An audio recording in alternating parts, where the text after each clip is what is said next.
You're listening to the Piano Parent Podcast with Shelley Davis, episode 337. Hey there, and welcome to the Piano Parent Podcast.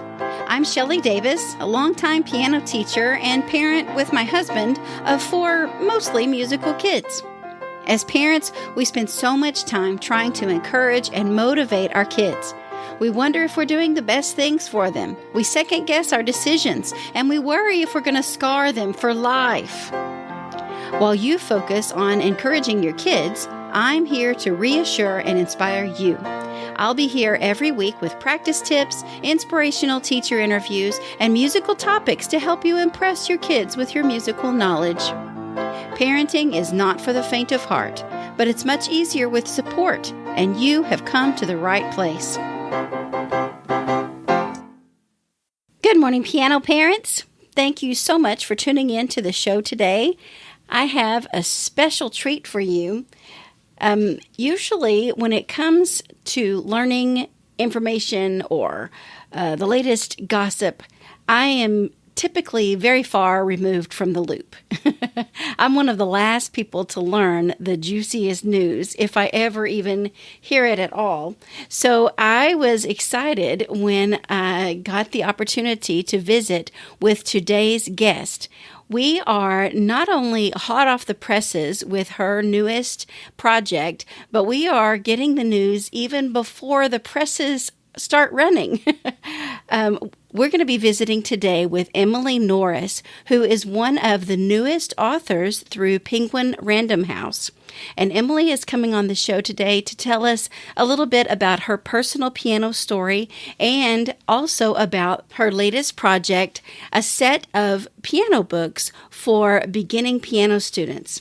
The books are called My First Piano Lessons and My First Piano Sheet Music. At the end of the episode and on the show notes page for this episode, I'll have all of the links to be able to follow Emily on her social media and her YouTube channel. We'll also have links for getting your own copy of her new books. But for now, just sit back and relax and enjoy this delightful conversation with Emily Norris. Emily Norris, it is so exciting to get to know you and have my listeners get to know you. Thank you for joining me on the show. Will you just kind of say hello and tell us a little bit about yourself? Yeah, thank you for having me. So my name is Emily Norris, and I am with EBN Music. That's my piano and voice studio. I teach piano and voice lessons to young kids, and I am here near Dallas, Texas. I'm in a little town called Rockwall, Texas. And I've been have my own studio for 3 years now. This is my 4th year doing it, 3 years altogether. And I love it. This is what I want to do. So I love teaching kids in particular. They're my favorite. Fantastic. And from what I've seen, you and I are neighbors practically. I'm in Tyler, maybe 100 miles away from you. Yeah. Which in Texas, we're like, our backyards are right next to each other. But yeah. You can drive 8 hours and still be in Texas. So. Absolutely. But I first found you, or first was introduced to you on Instagram, and you are very kid-friendly, or you are very present and offer wonderful reels and posts on Instagram. So before we're done today, I want to be sure and let everyone know how they can follow you.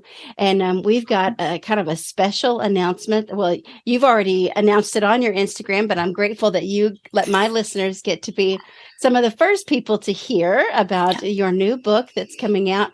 But I'm going to tease that a little bit. Let's make them wait before we talk about your book. Can we? I always like to hear how people got started in piano lessons, even as students. I think it's fascinating to learn what influenced you and how your parents assisted you as you learned. So can we go way back to the early days and tell us how you got started in piano lessons? Yeah, absolutely. So I grew up in Mississippi. I was born near Tupelo, Mississippi. And I actually started piano later than a lot of people. My mom and dad were both musical, but none of them played an instrument. They both sang and met each other in a choir in college. And yes, and so when I was 10, it wasn't until I was 10 years old, we got this beautiful acoustic piano. It's an upright piano. I don't remember what kind it is. And so my mom is like, we're going to make use of this thing. I'm just going to, show you how to play something. So on a little piece of notebook paper, my mom had 3 songs. She had Mary Had a Little Lamb, Twinkle Twinkle Little Star, and Where is Thumpkin? And she wrote the numbers. So the finger numbers. All she showed me was middle C. Yes. That's where my thumb went. And she wrote the numbers and I followed those numbers and I played those songs 100 times and she got tired of it, of hearing me play the songs 100 times. And so then she was like, you know what? We got to get you to a teacher so she can teach you more stuff. So that's how I got started. My mom was very important to my starting because she was the one that she didn't know very much piano, but that's what she knew. She knew the little finger numbers, knew where middle C was, and that's what got me started in it. That is so beautiful. I love that.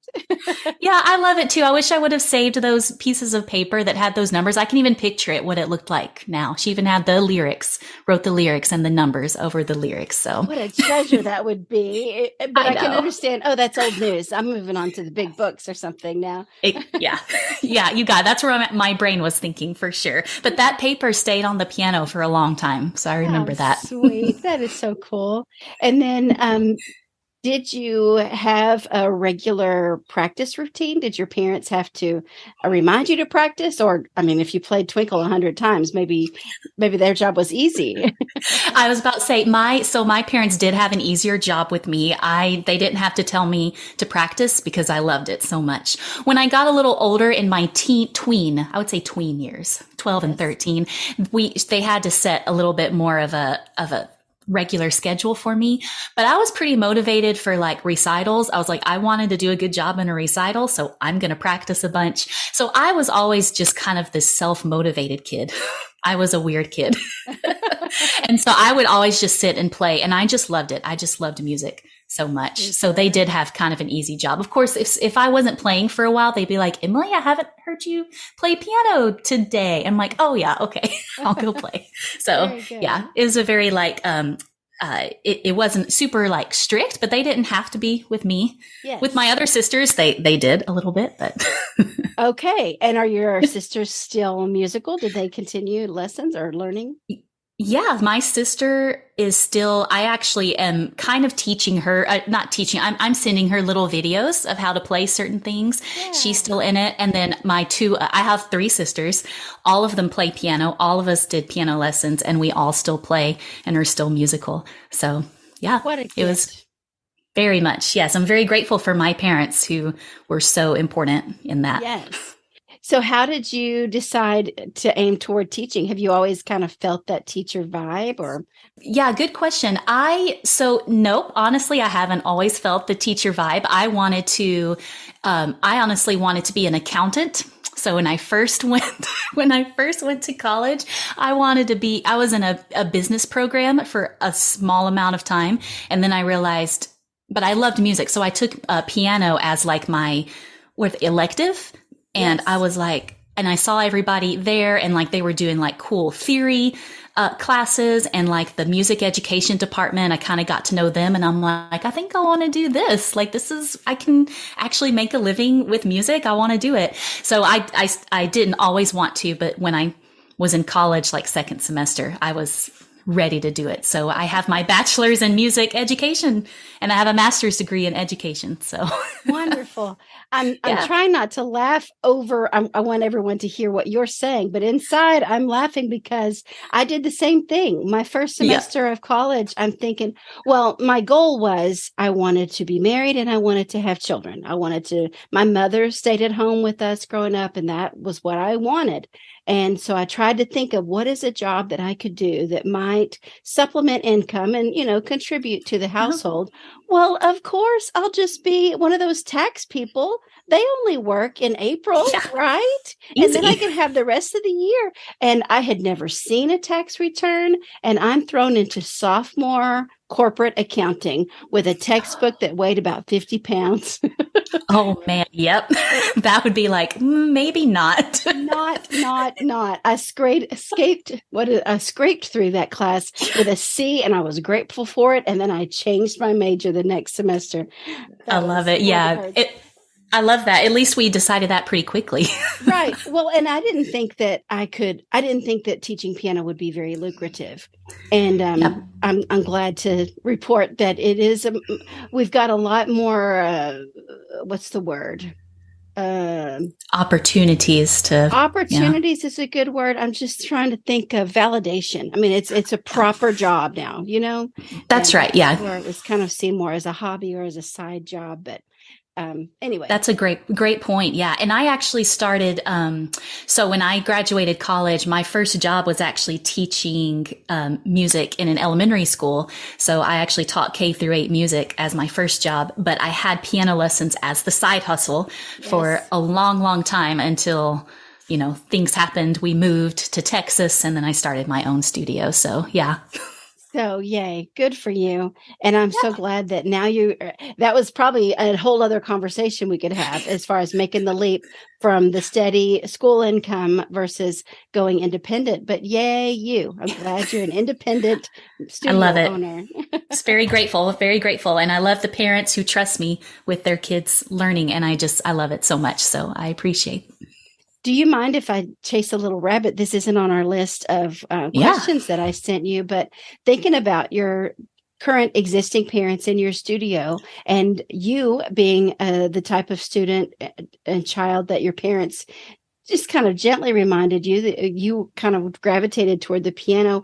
How do you help parents in your studio when they have a kid that really just isn't feeling it and they kind of push back as far as regular practice goes? Oh, that happens a lot. And I'm sure your parents who are listening, they have that kid who is like, man, I just feel like I have to make it like, really force them to. It is. Yeah. And it's a balance. So I tell my parents who struggle with that, I have them start with an incentive system at home. I have an incentive system in my studio where they, you can kind of see it there, where they have like hole punches and they punch a hole when they practice. But if the parents do that at home, it's a lot better. So have a little sticker chart. I usually suggest a little sticker chart, each time they sit at the piano, and it doesn't have to be 30 minutes. It can be 5 minutes. Right. If they're just having piano in their daily lives, it's just making it a habit, a sticker for each time they sit at their piano. Yes. And then they can get a prize. So after 10, have a little prize, maybe 25, have a bigger prize. And it's really just about setting that habit. And at first you have to have that little motivation with the stickers. But I found that helps a lot. And then also the song choices. So they talk to me if they're not wanting to practice, it might be because they don't love the songs that they're playing. And so I do a lot of like pop songs and things that kids want to learn, songs from movies. The Mario Brothers movie Peaches, that's a big one now. And so I've had like 4 students who want to learn it. And so when they have a song you want to learn, it's a little easier. It's a little, it helps them to sit down and practice. But sometimes you just have to have that little extra motivation to help them. But I agree. Yeah. And to begin with, sometimes it needs to be external motivation, like a sticker, working for a treat, parent motivation. Hopefully after a while, as they mature and they start to feel more musical and more confident with what they're able to do, then they can have their own internal motivation. But I think that's our parents. Our job as parents is to help them with that. I totally agree. And parents might be able to relate to this too. I've recently going through a weight loss journey, an exercise journey. And when you're first starting a new skill, exercise, eating right, learning an instrument, we know if we've tried to lose weight, it's like, oh man, I got to wake up and exercise. At first, you've got to set, some like rewards for yourself for doing that. But then you start to ingrain the habit, and then you don't have any emotion connected with the habit. So, I just get up and go exercise. That's what I do.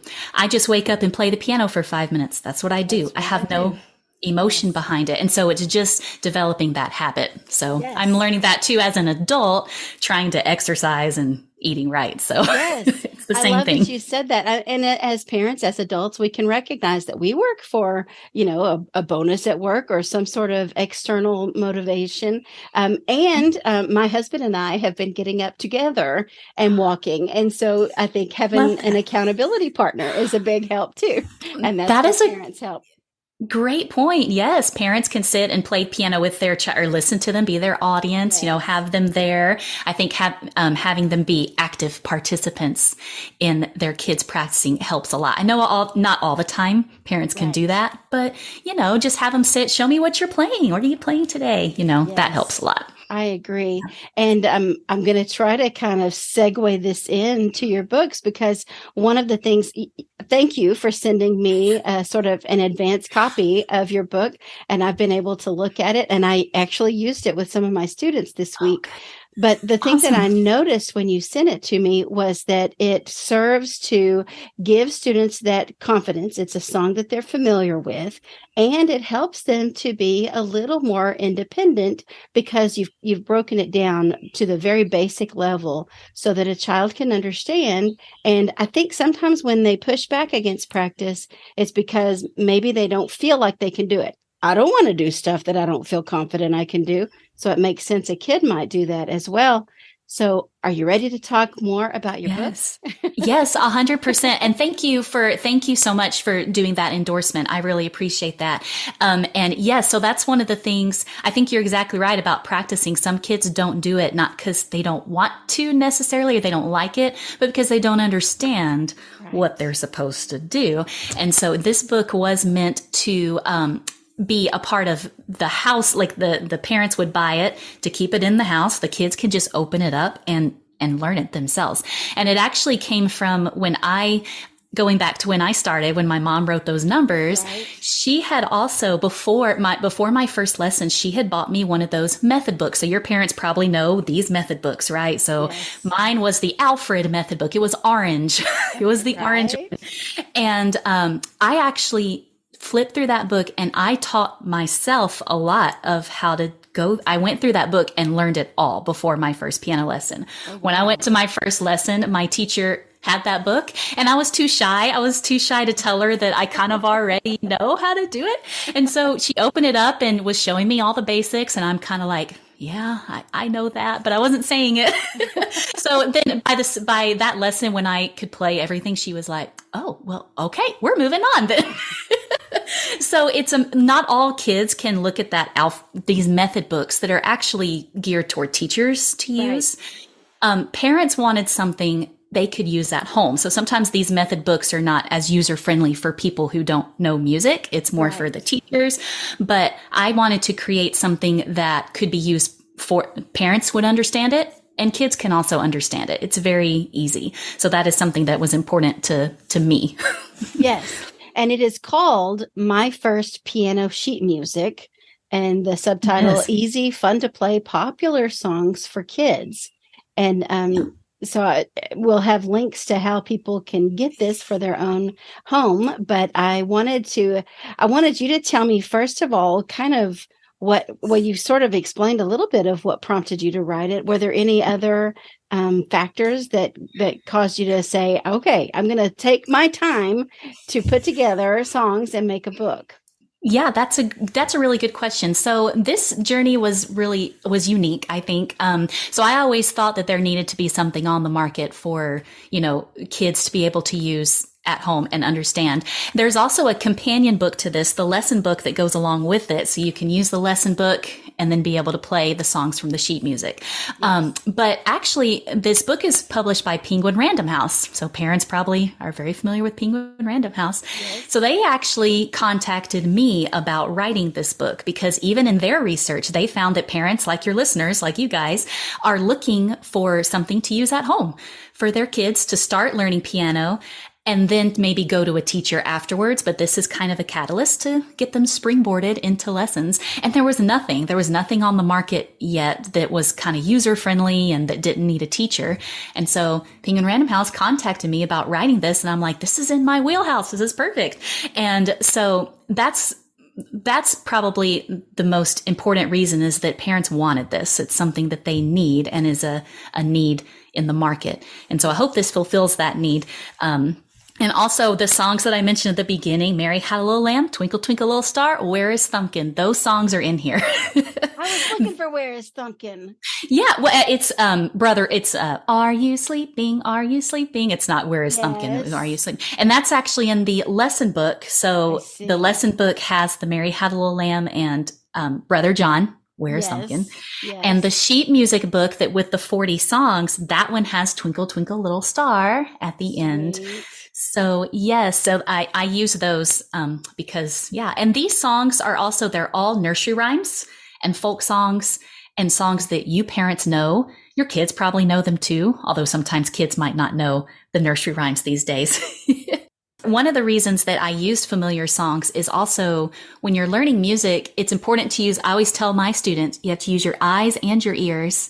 Your ears are most important because you hear things first. You hear music first. Yes. So if you know the song and you know how it's supposed to sound, then what you see makes a little more sense. And also you can self-correct. So if you play something wrong, you're like, wait, that doesn't sound like the song.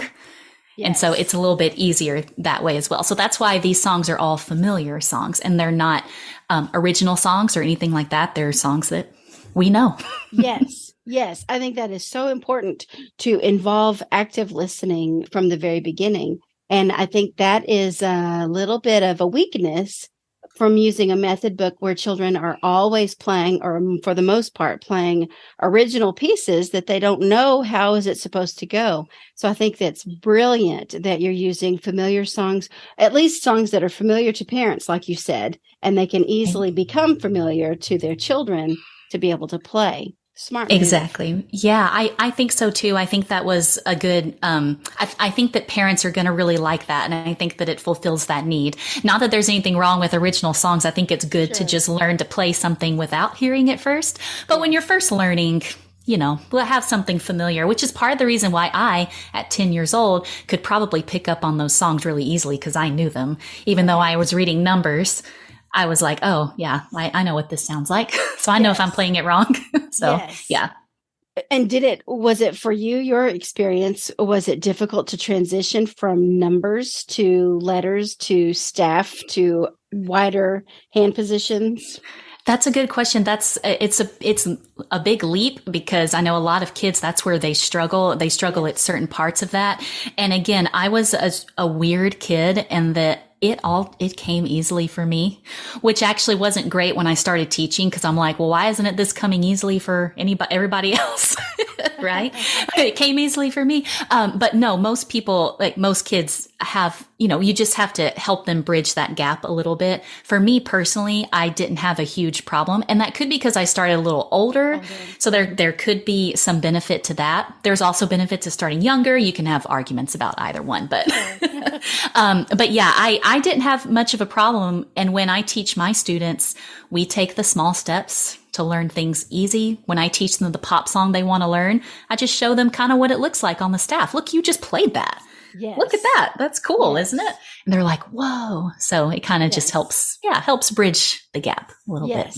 Yes. I do that with my students too. If I teach them particularly a finger pattern that leads to a chord, and that's a stack of 3 notes, and this is what it looks like on the staff. If I showed you that first, you would have been kind of nervous because that looks complicated, but this is what you already know how to do. Yay. Exactly. Yes, exactly. Yes. And it makes them feel like, oh, cool, I did that. So yes.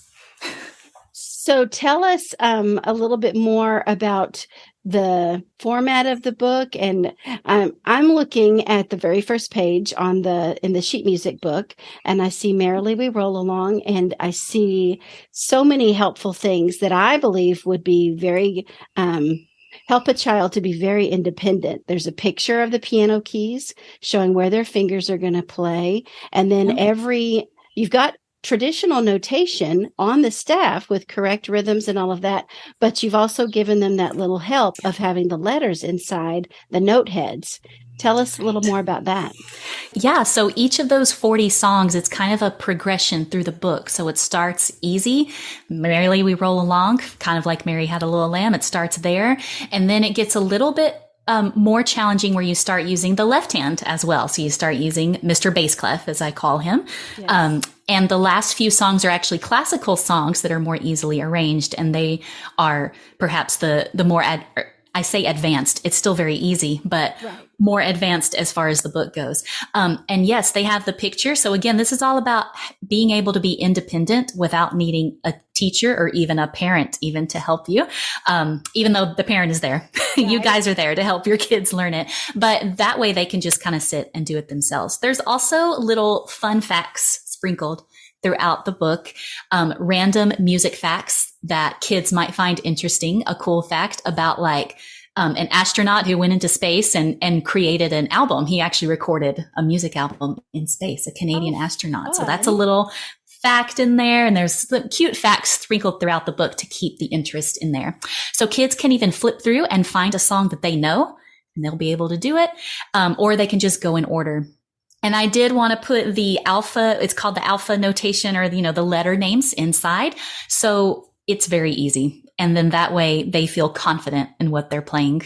Yes. And then it helps them move on to the next level when they're ready, maybe to a teacher, maybe not, depends what they want. Right. But yeah, that's kind of the idea. And I'm glad you mentioned that.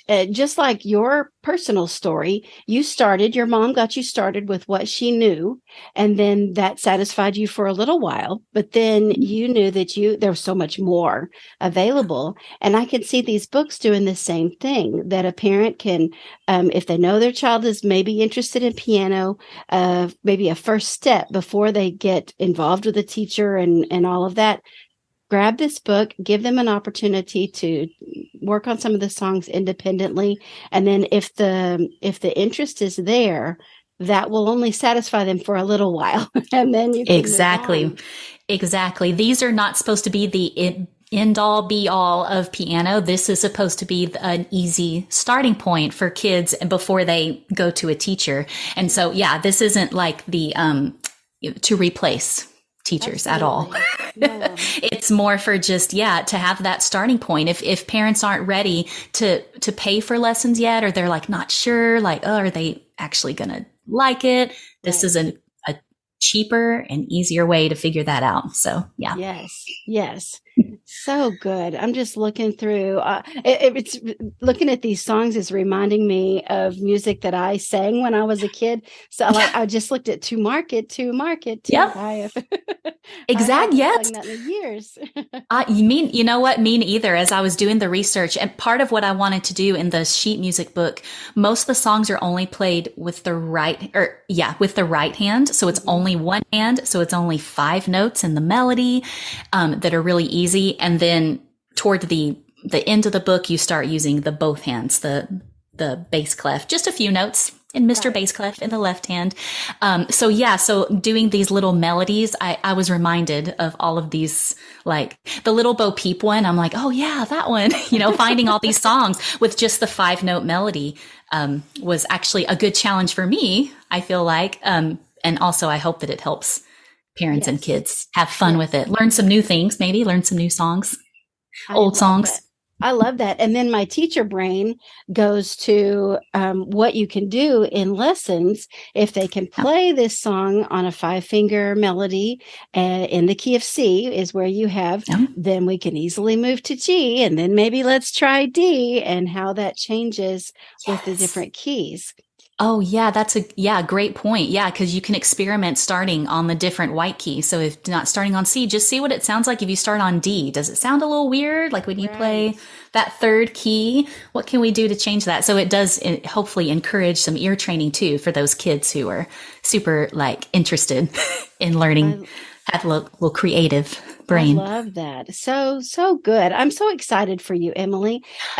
Is there anything else that we can talk about specifically about the books? Have I asked the right questions? Yeah, Yeah, you asked great questions.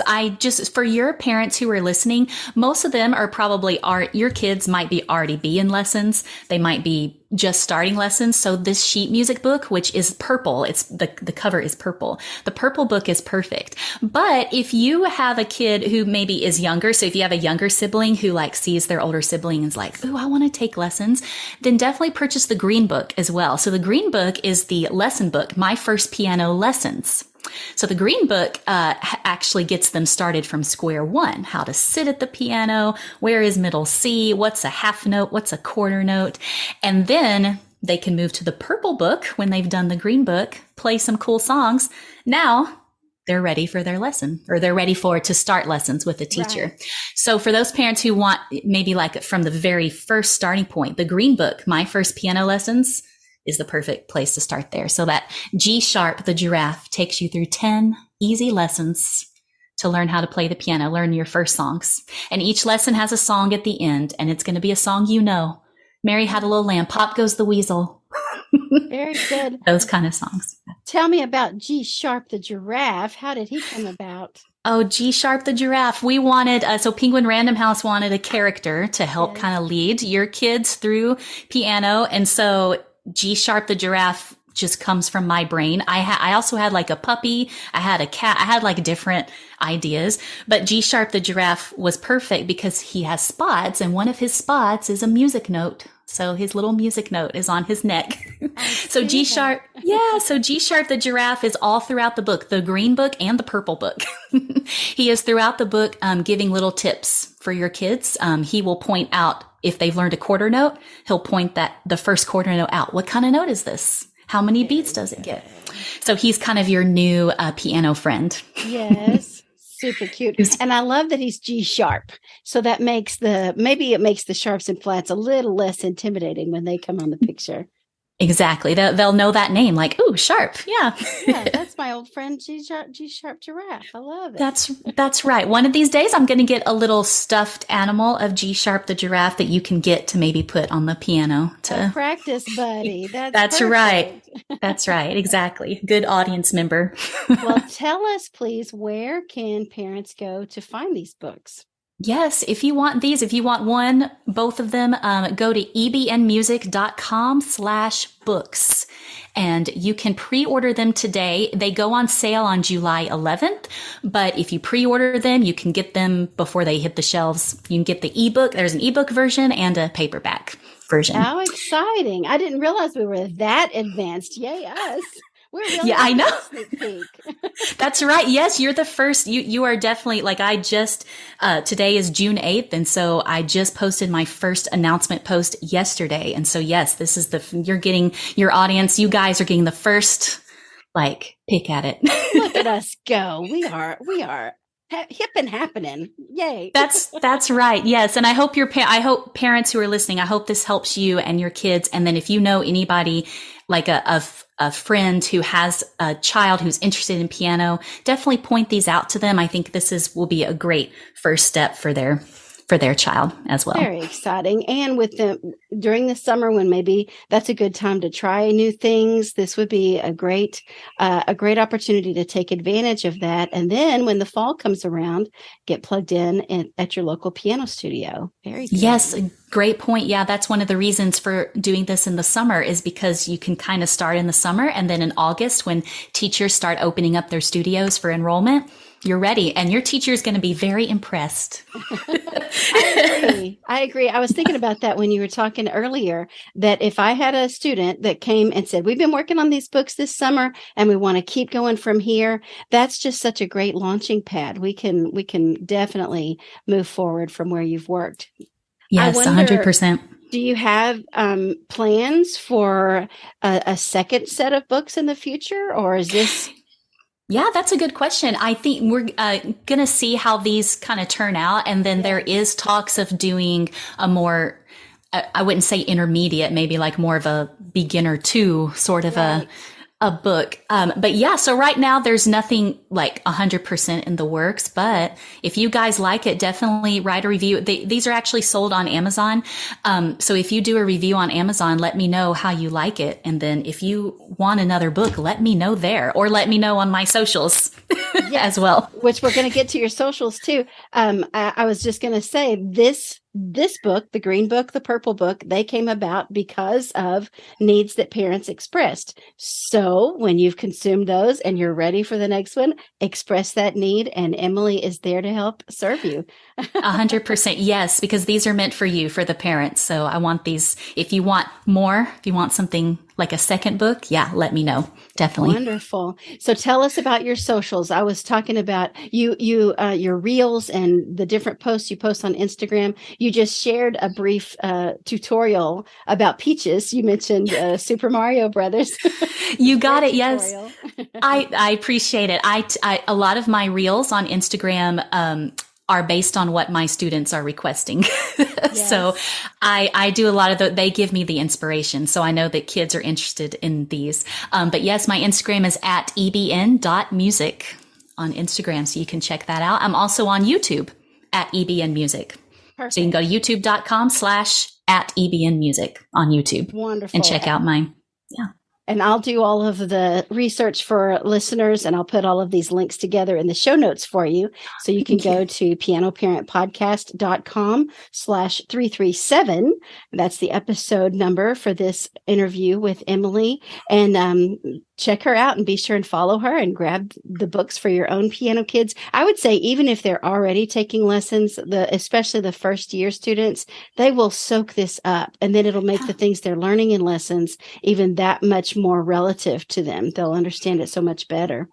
Yes, I think so too. And actually my students who are a little more advanced than this book, I have put, so I do a little summer challenge in the summer, and they can earn points for doing certain piano things, throughout the summer. So one of the things is to play through an old book or an easy book. And this book can earn them lots of points, because they're going to look at that and be like, oh, this is so easy. And they can rack up the summer quest points. Yes. So it's always good to practice. I always tell them something old, something new.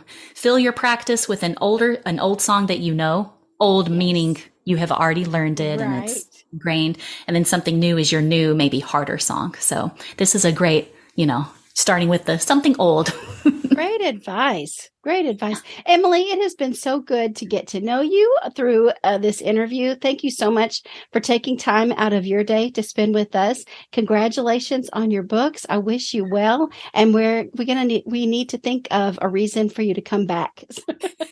Thank you so much. It means a lot. I'm honored to be here. I appreciate it. And thank you again for your wonderful endorsement for the sheet music book. I appreciate that. It means a lot. My pleasure. Absolutely.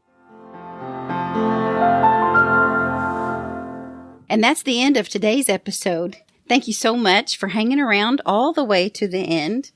If you haven't done so already, this would be a great time for you to hit the subscribe button. If you're listening through Spotify or Apple Podcasts or whatever your favorite podcast player is, hit subscribe so you will be the first to receive next week's episode. I would love to connect with you. You can find me on Facebook and Instagram at Piano Parent Podcast, and you could just email me, Shelley@pianoparentpodcast.com.